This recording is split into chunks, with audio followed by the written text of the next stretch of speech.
শ্রদ্ধেয় ভবানচন্দ্র দাস মহাশয়কে ওনার মূল্যবান আলোচনা রাখার জন্য সবাইকে আমি গৈরিক অভিনন্দন এবং নমস্কার জ্ঞাপন করছি। আপনারা বন্দে মাতরম ভারত মাতা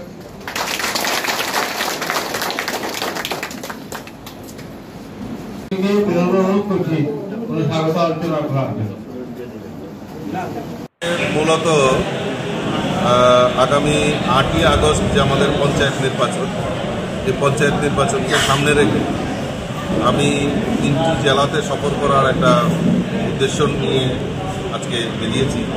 প্রথমে ধলাই জেলা, এখন ঊনকোটি জেলায় আছি, তারপর আমি ধর্মনগর নর্থ ত্রিপুরা জেলাতে আমি যাব। ঊনকোটি জেলার মোটামুটি পাপিয়াছড়া এবং আজকে এখন কৈলাসহরে আমরা সভা করছি। আমাদের যারা প্রার্থী, আমাদের যারা পুলিং এজেন্ট, আমাদের যারা কার্যকর্তা, তাদের নিয়ে আমি বৈঠক করছি।